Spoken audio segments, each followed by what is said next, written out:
You're getting ready to I'm now live. starting to go live. It's going to take a while.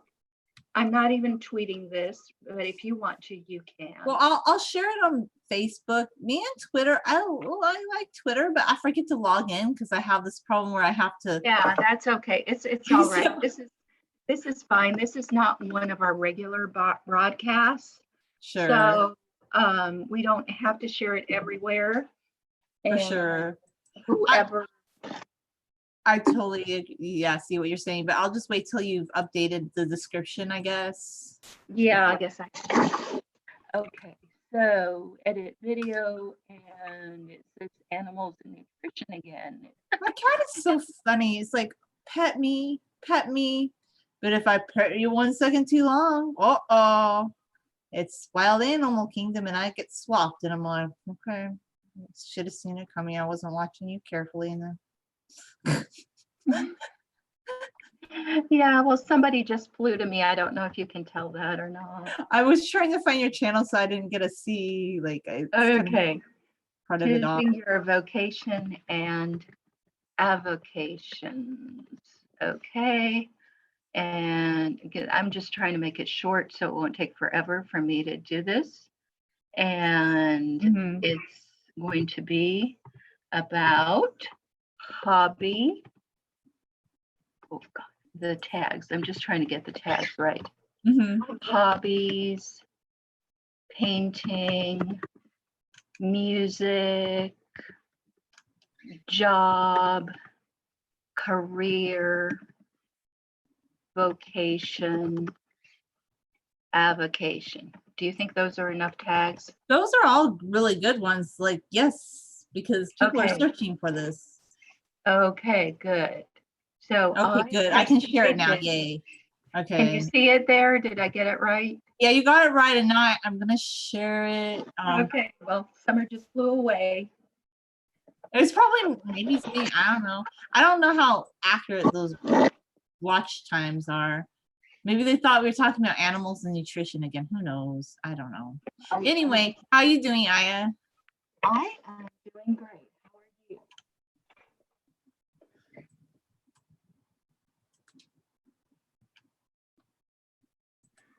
We have some news here besides all this painting that's been going on. The cockatiels have laid 3 eggs, but they're not sure if they have a vocation to become parents or not. So they're not actually sitting on the eggs. Well, that's okay. They're doing what's coming natural to them, right? Well, yeah, I don't know. I think their environment might not be as natural as they might like. I don't know. Not everybody knows what to do, and not everything comes naturally to everyone. Well, okay, I'm not saying like in nature natural, but they're doing what feels right to them. So right. That is true. That is true. So, and let me see. So you just tagged me in a Facebook I post? did. I just said we're live. I'll fix the description later. I just want everybody that's on Facebook to see us here. And can I stop jiggling, please? I have a new podium for this thing, but it's like a jiggly thing. So I love these paintings that Aya has here. They're very cool. They're very neat. And as you can see, the one on the left-hand side is her and Bo, which is her chimpanzee. The one in the middle is based on a painting of like a photograph of me. And then the other one is her daughter, so to speak, I guess. In a manner of speaking, yes. Yeah, it's kind of like inspired by only. Like, I know she doesn't have red hair, but the painting facial expression just looks like her a little bit. Yes, I thought I would move it a little bit so you could see the whole thing, but it's kind of hard to find space. And that's one of the problems with having a lot of paintings in your house. Eventually, you don't have space for all of them, right? That's true. Some people, I haven't tried this yet. Maybe when they've painted a little bit longer, they go to a local art gallery and can say, hey, could I display this and sell it? You know, that's another venture in real world that can lead to a lot of real sales. Right. That's another thought. Yes. So the question is, at what point do you decide that something is your vocation or your avocation? And how perfect do you have to be before you choose that? And how do you eliminate all the other things that you might enjoy doing too? Those are questions that people have to ask themselves, especially when they're young and just starting out. I totally understand that. I might not be the right person to ask because I've done a little bit of everything that I've always wanted to do, and sometimes my feelings on it changed a little bit over Yeah, time. I have done a lot of different things, and one of the reactions that I get are, well, you can't be all those things at the same time. So which ones are your hobbies and which one is your main event? Mm, I hate this question. No offense to people who really believe in this question, but for me, okay, I have a slightly different take on it. I am whatever I want to do at the moment. I don't feel like I have to be, I don't know. That's just my take on it. What I want to do is who I am. I don't feel like if I'm not earning so to speak, like if I want to do art, I may not be making $1 million doing it, but I can still consider myself an artist. If I want to blog, I'm a blogger. If I'm a substitute teacher, that's what I am. I can be a little bit of everything. I don't have to be just one thing, so to speak. For me, I can't speak for others. Right.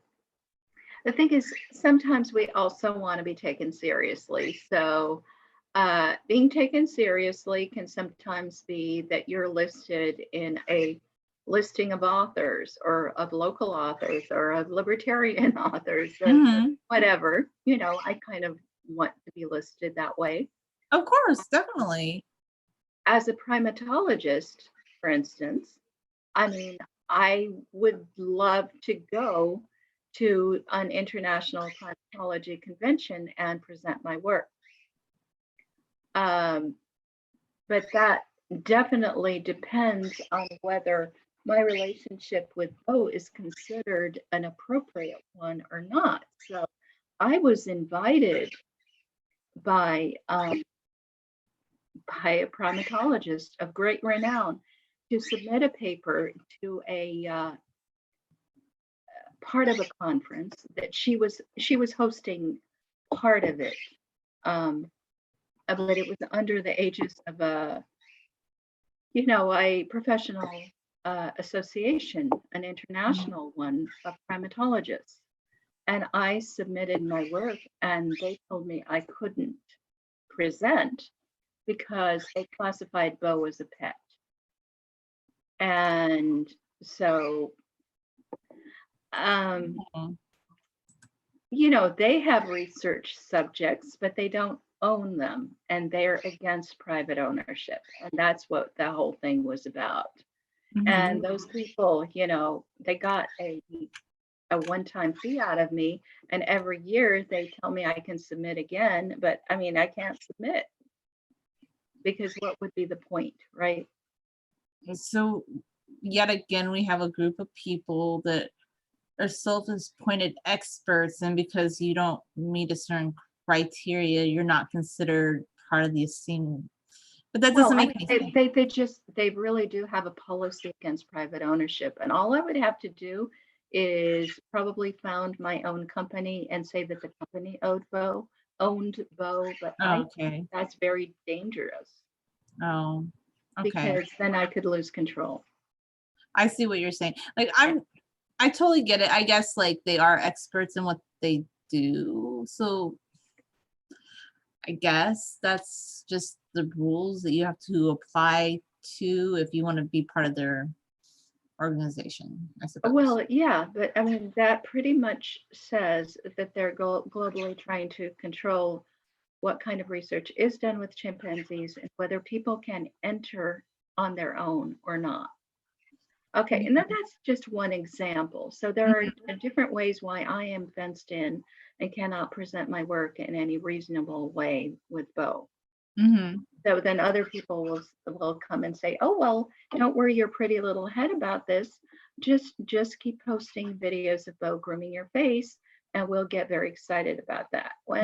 After a while, I don't feel like doing that anymore. It's not that Bo doesn't groom me, he does.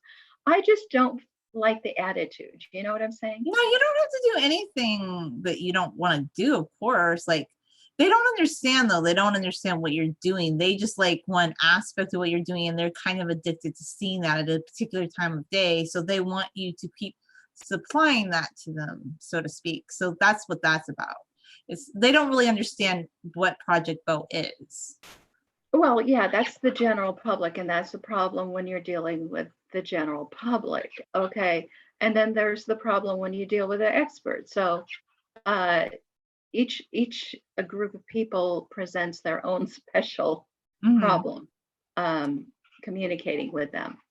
I totally, yeah, there are this this is why I feel like sometimes I'm the outlier, because yes, I would like to have more views or maybe create more artwork eventually, but at what time it just seems like you always have to either play to either group, so to speak. Well, you have to kind of position yourself in a profession and then stick to it and climb up. And they call that dues paying. Uh, Actually, in the case of the legal profession, which I am a part of in a way, Mhm. um, you actually do have to pay dues to be able to practice. That makes sense. Yes, that makes total sense. Well, here's the thing. As a young girl, I was sent off to law school. I was 19 when I started. I was 22 when I passed the bar. I had good grades. I had flying colors. I passed everything. Uh, but practicing on my own, it was almost as if I was at the outskirts of the profession. Um, and then they started bringing in all sorts of rules about you have to have mandatory continuing legal education. So it Wow. wasn't enough that I'd gone to law school and all that money was spent on me there.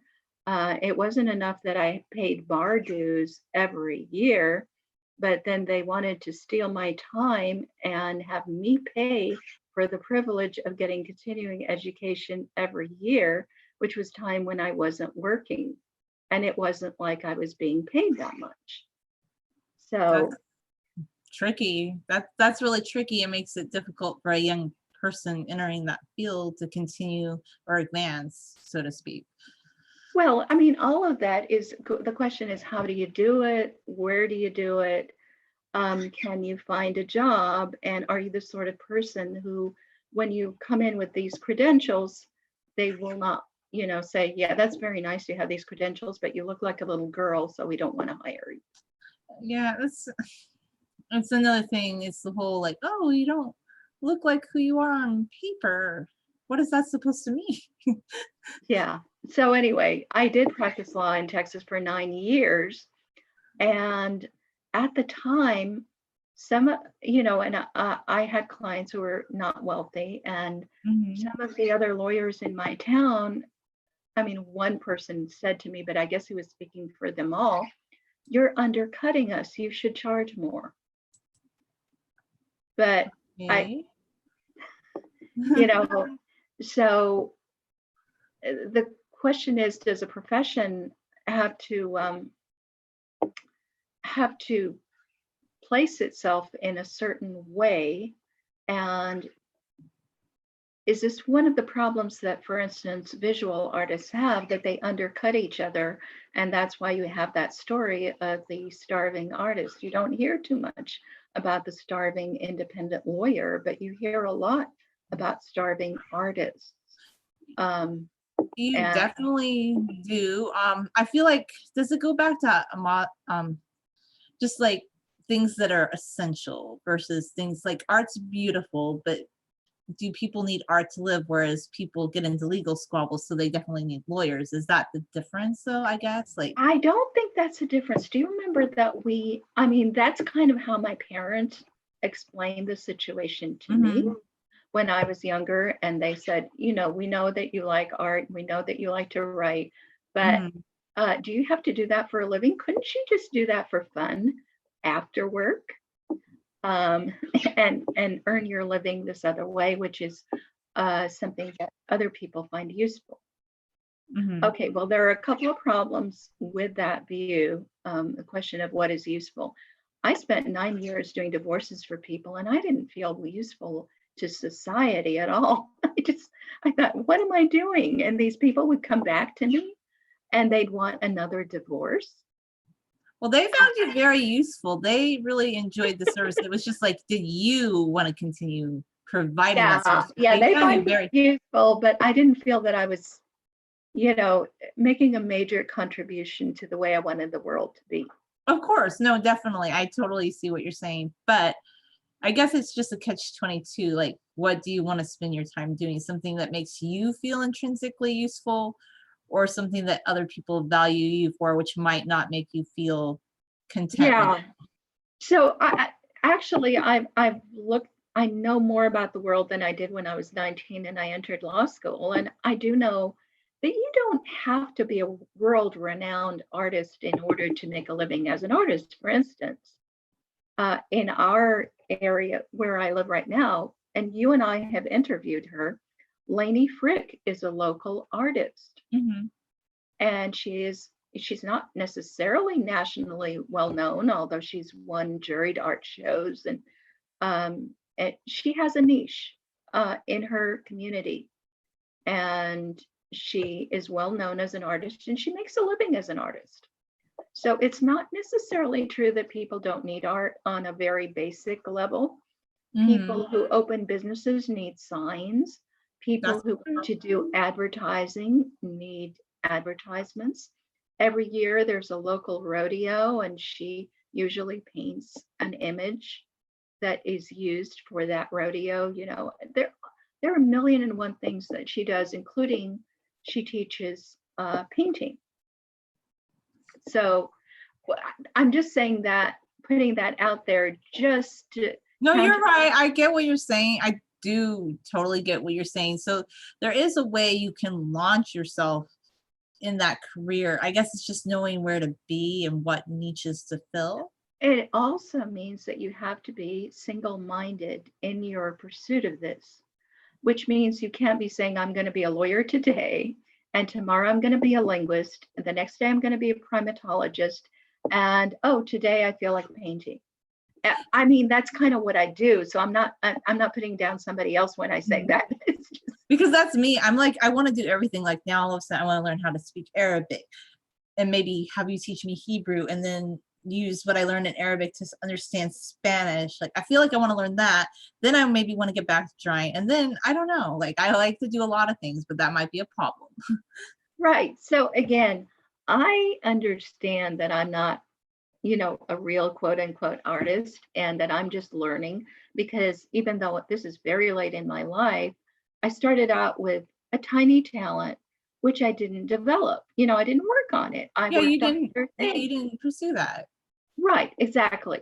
So I thought I had kind of a breakthrough, especially with the painting of you. I really liked how that It turned turned out out. really nice. I think Yeah. you did a good job. I think there's something you can do with this. Like you probably can make money doing something with portraits. Sorry, I scared everybody. Oh, I that's scared all okay. the birds. Oh no, sorry, birds. Yeah. Okay. Sorry. Uh, well, that's not even the point. The point is, however, if you look at this one, it kind of looks like my old art. It's just me. It's kind of like the visual of me. It looks like me, I But it think. does look like you. See that? That's an improvement, Aya, because a couple of years ago when you were drawing, like it was interesting, but it didn't really look like a specific person, and your art's starting to look like the specific person. So you have, do you see what I'm saying? Yeah, but I'm not sure. I mean, in the past, I did have some artwork where it did look like the person, but just It, didn't look. It wasn't very professional, though. The but you difference. were painting a little bit more back then, I think, and working on it more at that time. Like, I don't know. Yes. Yeah, I'm doing right now. I'm doing it on 8 by 10 canvases. I used to do it on much bigger ones. So here's some of the benefit that I get from it being a smaller canvas. I use less paint. It takes less time. I can focus on the image, and my hand-eye coordination skills have improved to the point where I can control kind of what it looks like on a much smaller surface. So I think that's a step up. Yeah, definitely. And your portrait art is kind of cool. Like I like unique portrait art where it does look like the person, but you also have a certain style. And I think they're, I don't know, I think people like that.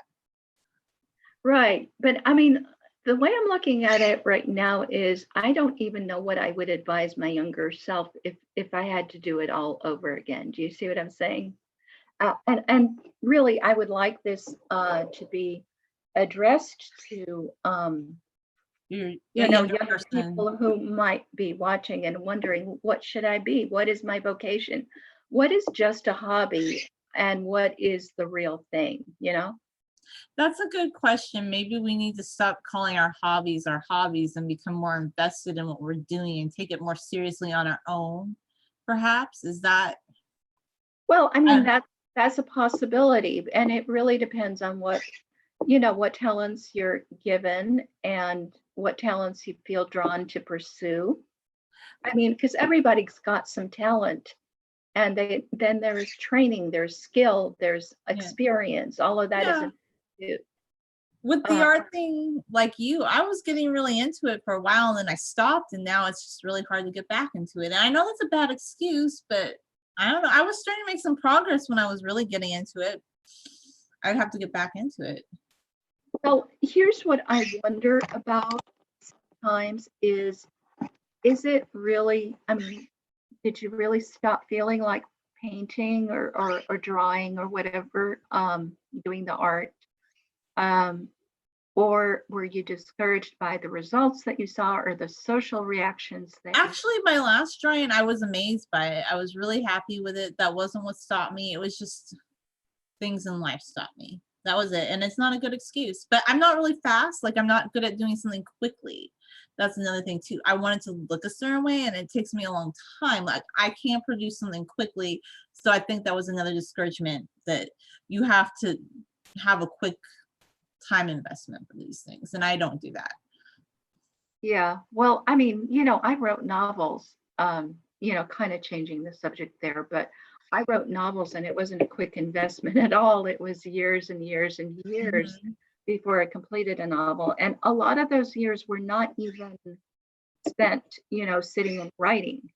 Hmm.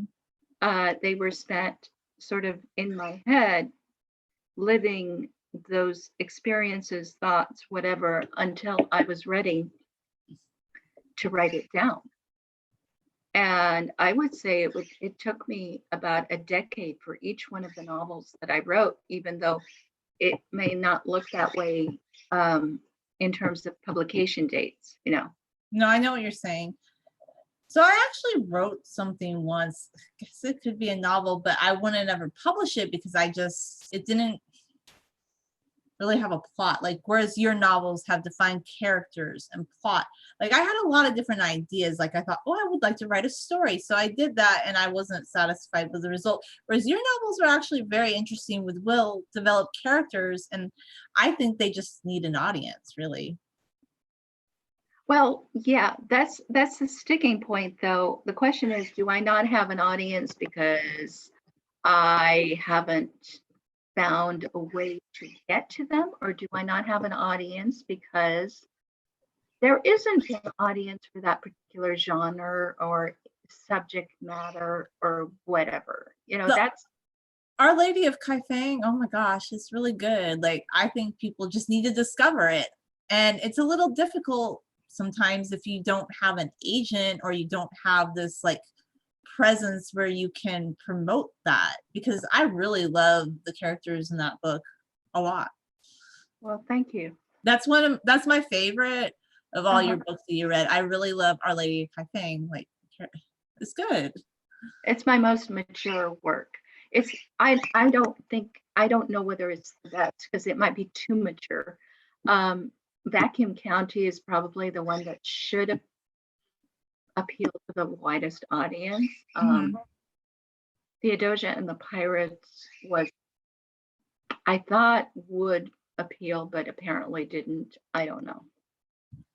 Well, it's all in marketing, really. I think it's just knowing how to market these things. That's what I think it is. Like, we just have to market it better. That's it. Yeah, well, I'm not sure that that's it. Yeah, I'm not sure what it is, but it in terms of having like an investment that takes a decade to produce something. Yeah. My paintings don't take a decade to produce, and I've gotten to the point where I can put out a portrait on an 8x10 within one day. But in terms of the novels, that was really a lifetime of investment. Definitely. In terms of raising Bo and teaching him language, that was a lifetime investment. I don't see myself being able to do that again. You see what I'm saying? No, I see what you're saying. You cannot replicate that. That was a whole lifetime investment. Whereas with painting, there is much more of a turnaround where this is something you could do, like portrait painting.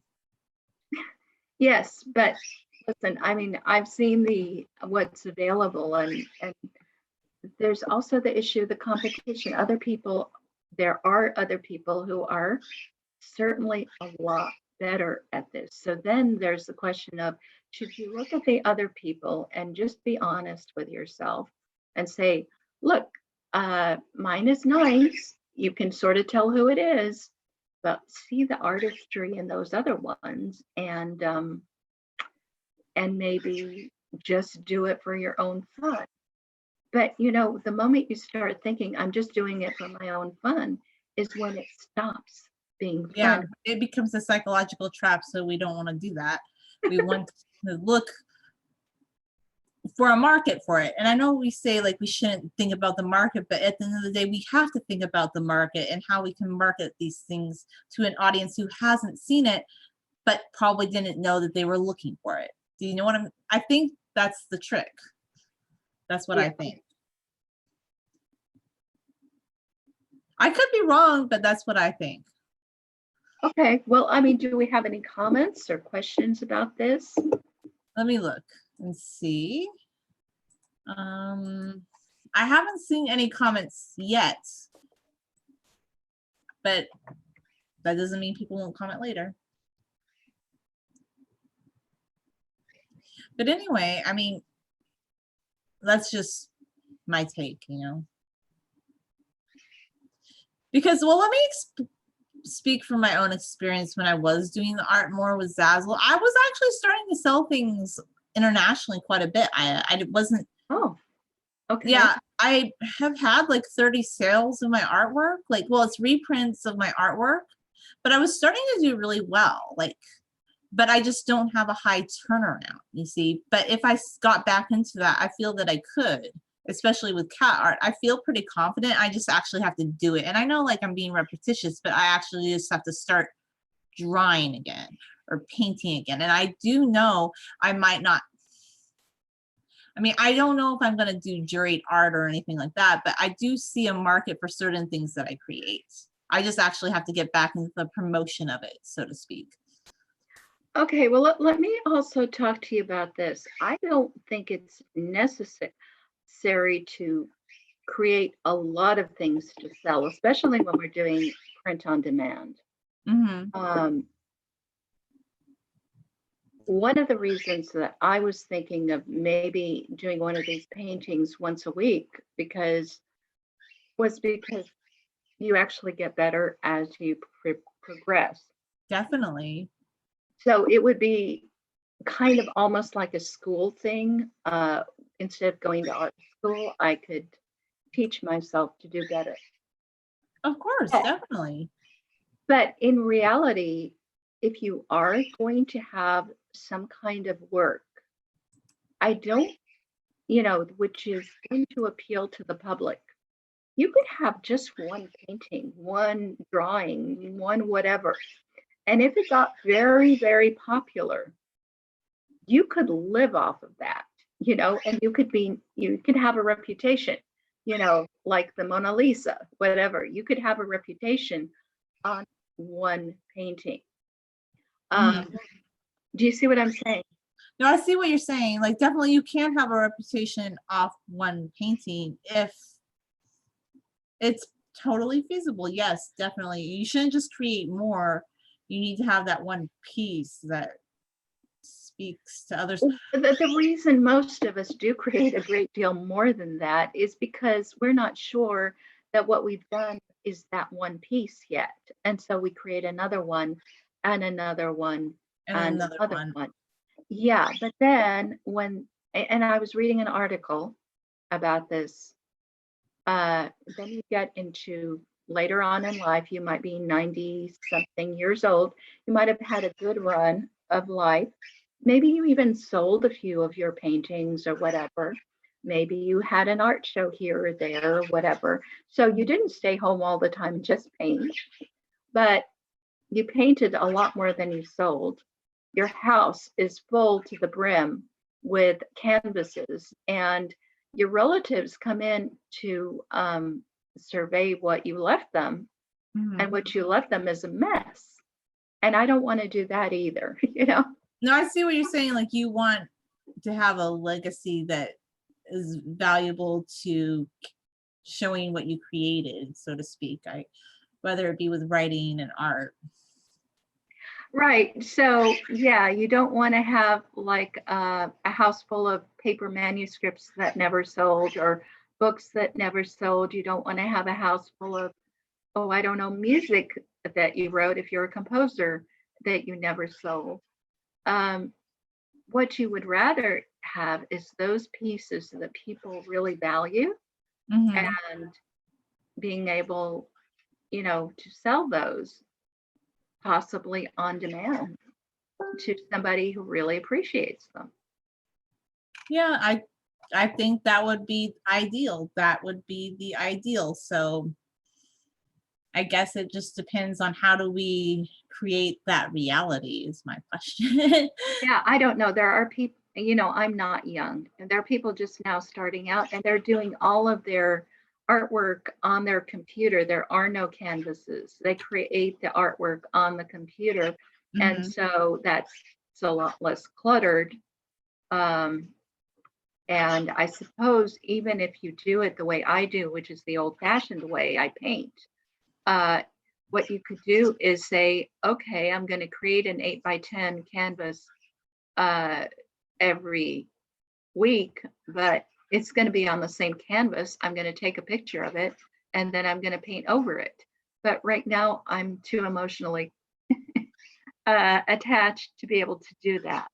Yeah, I see what you're saying. There are actually, like you said, a lot of older artists used to in the past did that, correct? Like that used to be. Yes, yes. And sometimes, you know, they'll find an old painting and they decide that the thing underneath is more valuable than the thing over it, and they have methods of going underneath and digging what was there and Mhm. finding it.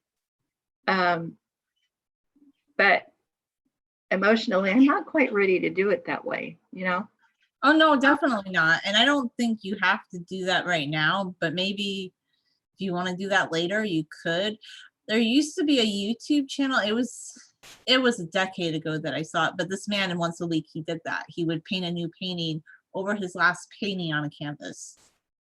He would go to Right. different places. Sometimes it would be, I don't know, still life of fruit. The next week it would be an ocean scene.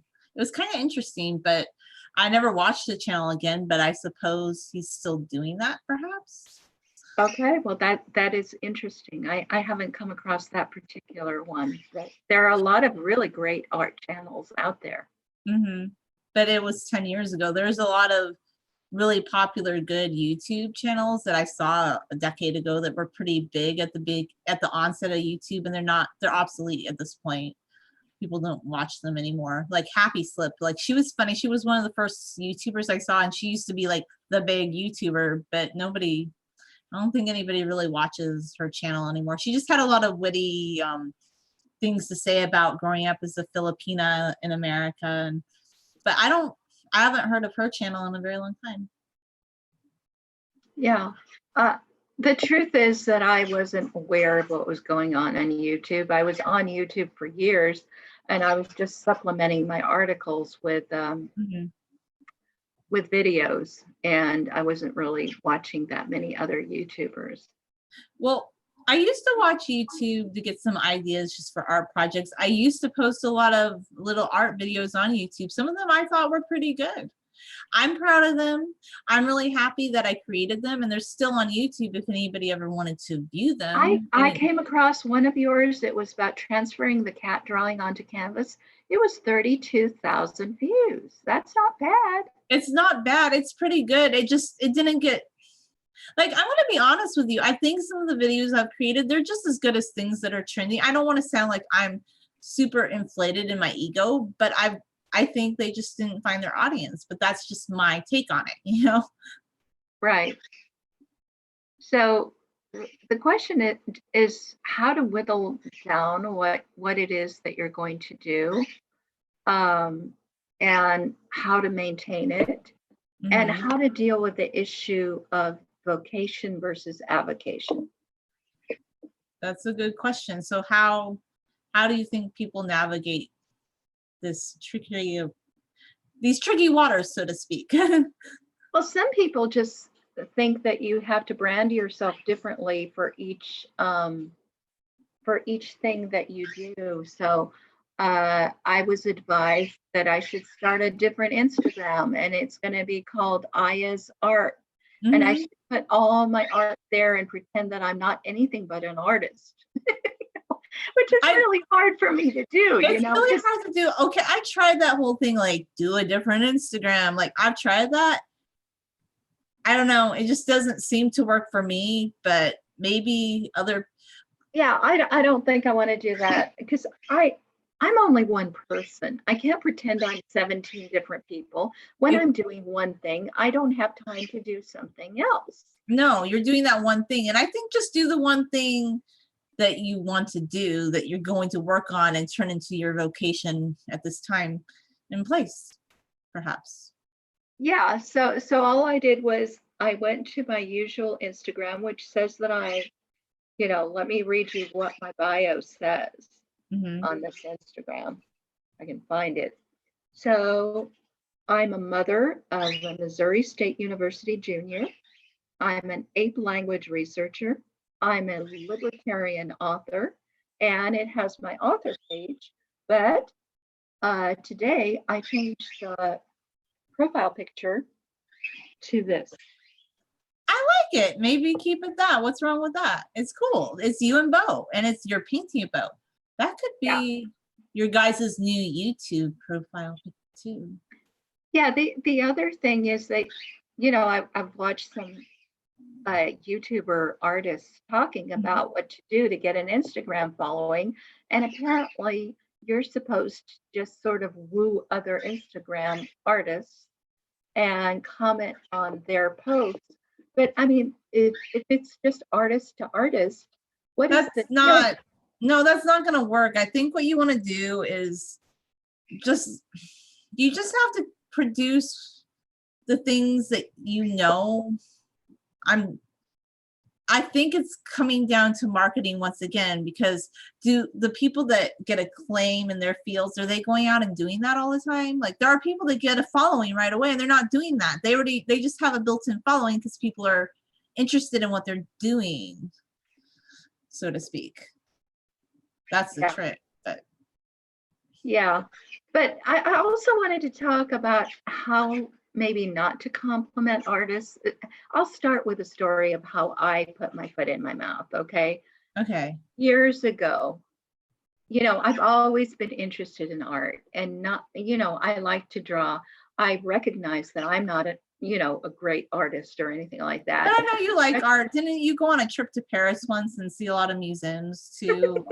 Yeah. I like art. Okay. I like other people's art too. I mean, I am not one of those people who has never read a book and decided to write a novel. And I'm not a person who never looked at anybody else's art and decided just to paint.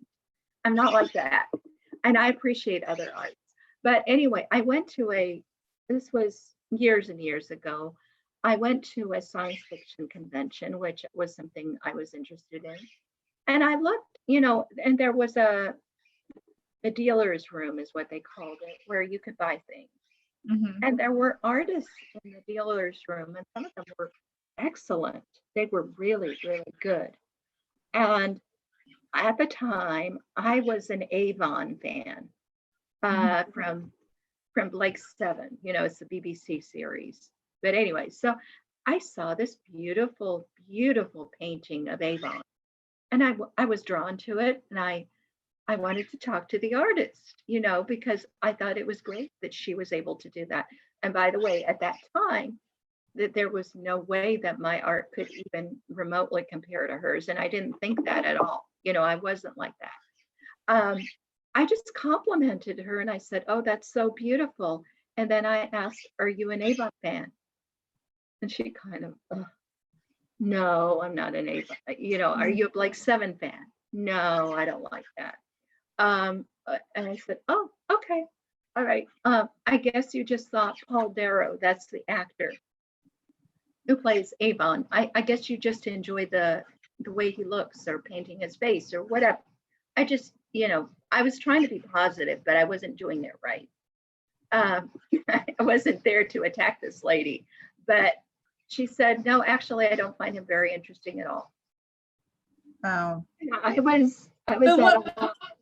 was at a loss. I didn't know what to say.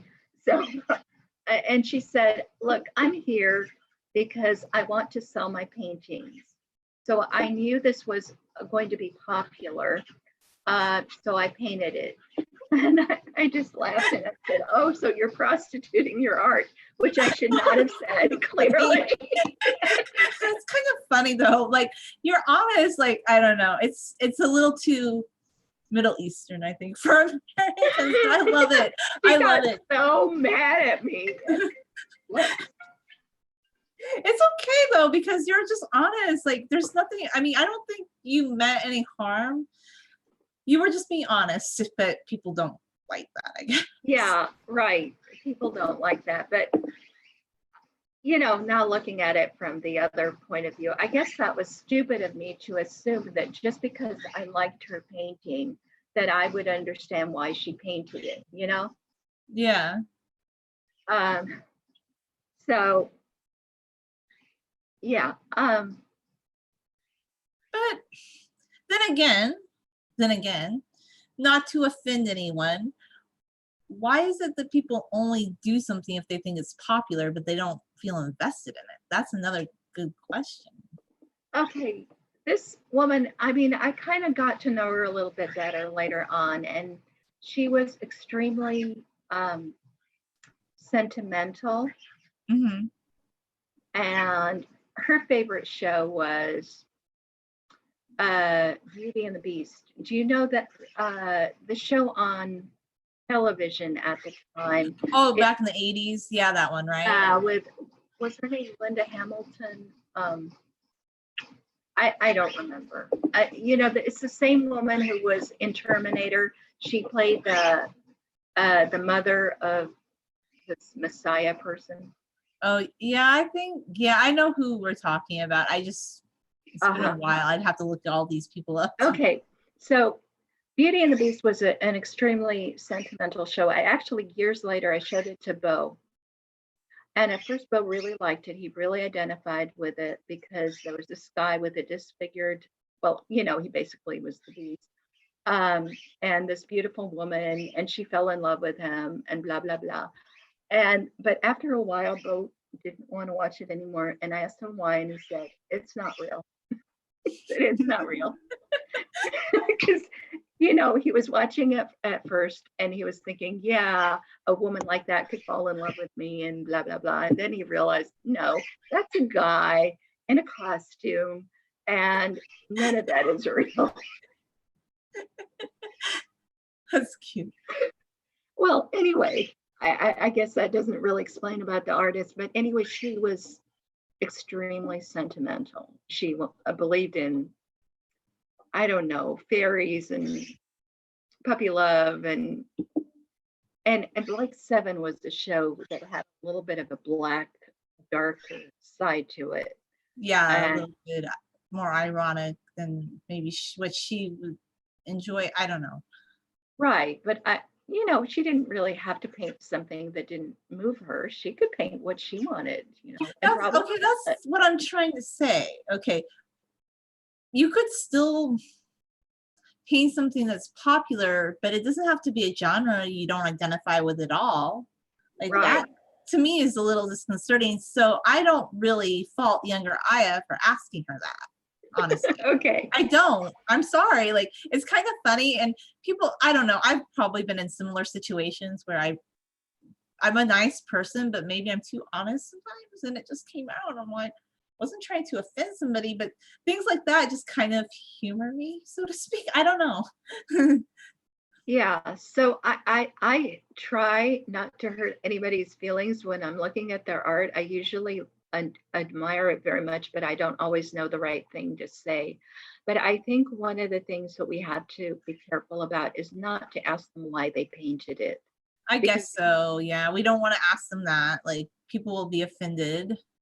right, and I guess it's also not really wise to talk about the pleasure of painting. Obviously, it's pleasurable. There's no question about it. But Yeah. some people feel that if you talk about their pleasure, you're going to ask to buy their art for less money. Oh, Do I you see what you're saying. Like they're gonna say, like they're gonna devalue the work, like saying, well, you enjoyed doing that, so you might as well just give it to me for free or like for reduced pro. Yeah, that can be sticky as if you, the artist, don't have bills magically because you enjoyed painting this. right? And so we're finding ourselves in a society, and I think this is true of the entire economy. Just whatever you do for a living, Mhm, or whatever you hope to do for a living, mhm. where uh, there's this idea that you're going to pay more for something that is not fun and less for something that is fun to do. But that's really not how professions work. Um, you know, So it's not how professions work, but it seems to be the evolution of economics, which is not always free market. This is, yeah. I don't So know. a lot of people say things about paying your dues, about you shouldn't think that you should enjoy what you're doing too much, otherwise you're not going to be paid for it, and I see that as a problem. Yeah, so we better hate what we do because then we'll make more money. I don't know. I was approached by Yeah. somebody the other night when I told her, "Oh, I like what I do. I'm generally, and I'm pretty happy." And she goes, "Oh, I really hate what I do." And she was like surprised. I said, "Well, I'm generally happy with what I do." Like, I wasn't very specific, but I told her, like, because generally I am. I don't completely detest what I do. I am generally happy because I love helping people. But, she was very shocked because she said that she really hates what she's doing and she just wants to get into a completely different profession. And she was very unhappy that night.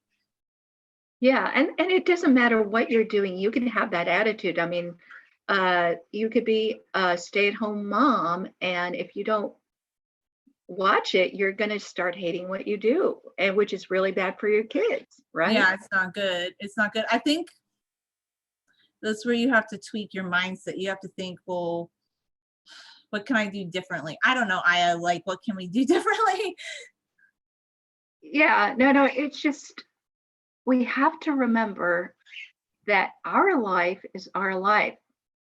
We only have so many hours, so many days, so many years. Hmm. Uh, we better do something that we like, but also we shouldn't have this feeling that we're serving other people to the point where we feel like we're a slave, and that can happen to anyone if they have the wrong attitude what they're doing.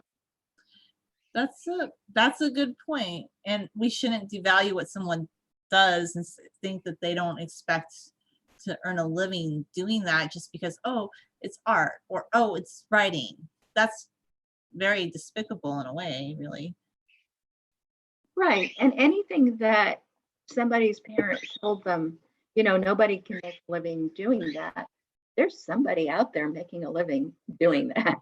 Definitely there is. There's always someone out there making a living doing that. You know what? I've proven people wrong in my own family many times because they said, well, you can't make any money online. There's nothing you can do to make. And I'm like, really? Do you not know how the internet works? People make money online doing things all the time. But I actually had family members who said, that's impossible. And oh, oh, this YouTube thing that you're doing, that's nice. But you know, do you not like you shouldn't put yourself out there that way? Like I got called a prostitute by people. By the way, I'm not kidding. I've been told that.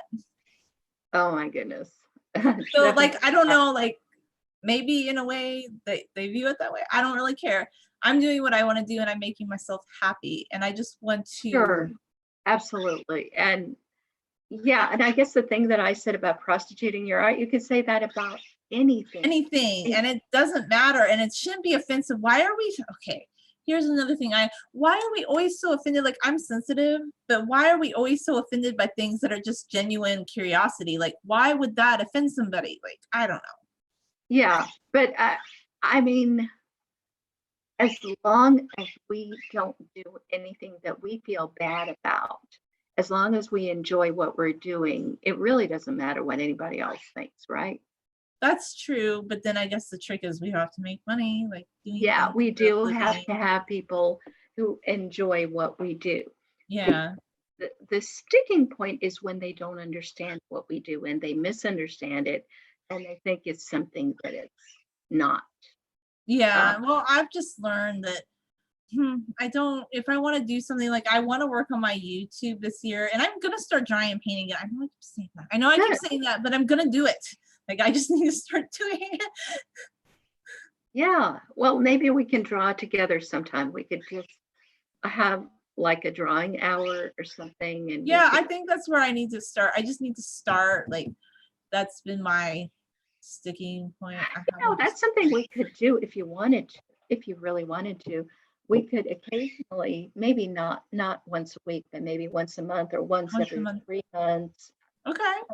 Not a big commitment on anybody's part. But okay, let's just keep it fluid and see how it works. We could try it. Yeah. Let's do it sometime. But what's your thought? My thought is we could have our own prompt, like that Inktober prompt, but it'll be just our prompt, yours and mine. We will let our followers know about this and they could all join us and they could paint or draw or whatever they're doing to that prompt too. And they could even show us what they're making. See, that would be really cool. I'd probably be the slowest one in the group, but hey, it'd be fun.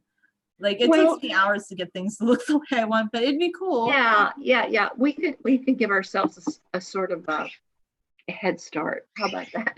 Well, no, it's okay. Like I would just we can do it the way that we usually do it. I can do drawings fast, but then I get really mad and I'm not happy with them. Yeah. Okay. Well, I mean, if it doesn't work, we don't have to do that. No, I want to do this. Let's do it because I think it'd be fun because it could be fun for the audience. And I think it's a good exercise. We'll do it. It's a good idea.